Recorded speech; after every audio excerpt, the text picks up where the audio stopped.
Welcome to view point. భారతీయ భోజనంలో ఆవకాయ లేదా ఏదో ఒక పచ్చడి లేనిదే ముద్ద దిగిన వారు ఉండరు. వేడివేడి అన్నంలో కాస్త పచ్చడి, నెయ్యి వేసుకొని తినడం మనకు అలవాటుగా మారింది. అయితే ఈ అలవాటు మన ప్రాణాల మీదకు తెస్తుందని మీకు తెలుసా?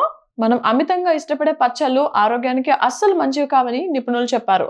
సోషల్ మీడియా వేదికగా ఆయన ఆరోగ్యానికి సంబంధించిన అనేక కీలక విషయాలను ఎప్పటికప్పుడు వివరిస్తుంటారు.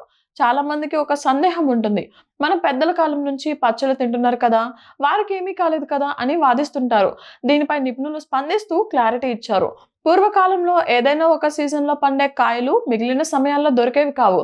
అవి పాడవకుండా ఉండాలనే ఉద్దేశంతో ఉప్పు, నూనె వేసి నిల్వ చేసేవారు.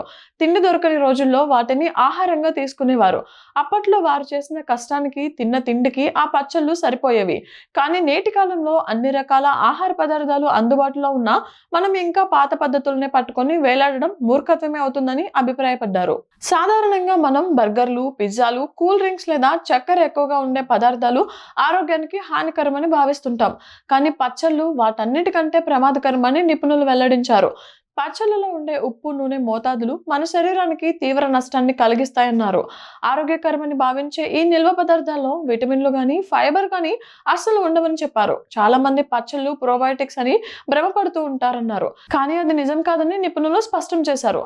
కేవలం క్యాబేజీ వంటి వాటితో చేసే కొన్ని రకాల్లో మాత్రమే ప్రీబయోటిక్స్ ఉండే అవకాశం ఉందన్నారు. అది కూడా చాలా తక్కువ శాతమేనని పేర్కొన్నారు. పచ్చళ్ళలో ఉండే మితిమీరిన ఉప్పు వల్ల రక్తపోటు నియంత్రణ తప్పుతుంది. హై బీపీ లేదా లో బీపీ సమస్యలు తలెత్తి చివరకు అది బ్రెయిన్ స్ట్రోక్ లేదా పక్షవాతానికి దారితీసే అవకాశం ఉందని నిపుణులు హెచ్చరించారు. అదేవిధంగా పచ్చళ్ళ తయారీలో వాడే నూనె వల్ల శరీరంలో కొలెస్ట్రాల్ విపరీతంగా పెరిగిపోతుందన్నారు. దీనివల్ల గుండె సంబంధిత వ్యాధులు వచ్చే ప్రమాదం ఉందని పేర్కొన్నారు.